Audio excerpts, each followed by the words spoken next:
Okay, Triad arpeggios.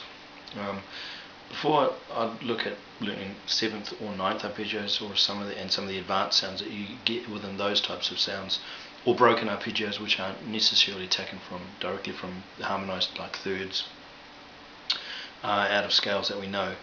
Before I even went on to that, which is something that we will cover eventually, I'd look at doing triad arpeggios. I'm going to do them in the key of F major, and then we'll do the minor ones. And the way that I learn them, or have learned them, and I've learned them in different ways than this even. You can learn them however you want, but this is the way that I've learned them. And the key for my little thing is to do 2 notes on the first string, which is the E string, the low E string, string 6. 1 note on the A, 2 notes again on the D string, 1 note on the G, 1 note on the B, 2 notes on the E. So I've got this. There's 2 notes, F and A. Then next string, your first finger comes up, and just getting that bounce is an interesting thing if you've never done that before. And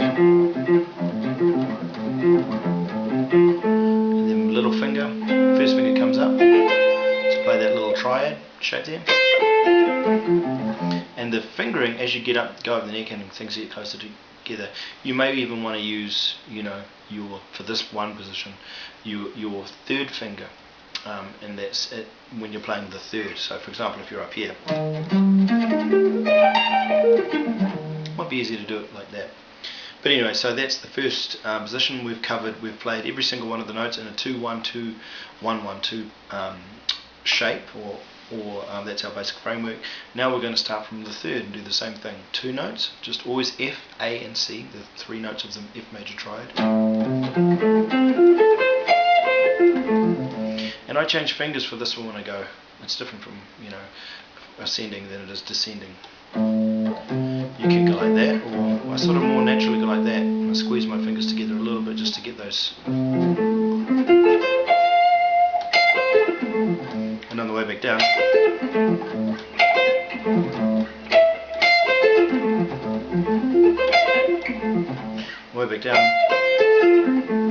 I definitely would prefer to use those 2 fingers.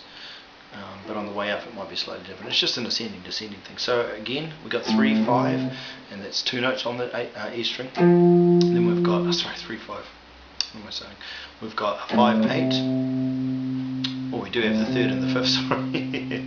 We have the 3rd and the 5th, and then the tonic, 3, 5 tonic, 3, 5 tonic. But we have fretwise 5, 8, then 8, 7, 10, 10, 10 straight across.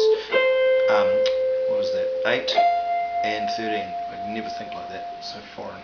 Anyway, and then and getting that up to speed is an interesting thing. Probably the picking we'll talk about next. The last position is starting from the 5th.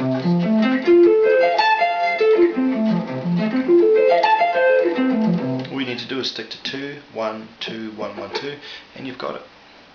In this case, it's a little bit of a finger fill.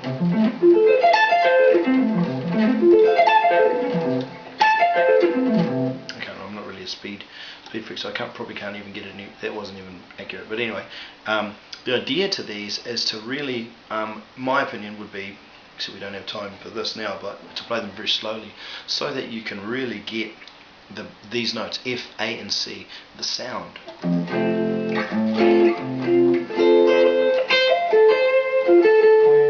If you put it over a D bass note, for example,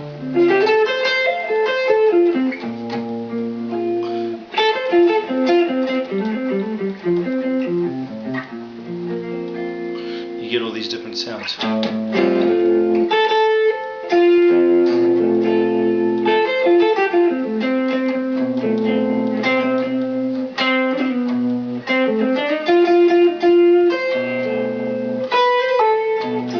Mainly I was playing an F triad, but I had a B bass note there, and you can see. So those are some of the ways that I like to play the major arpeggio. Next we're going to look at minor arpeggios.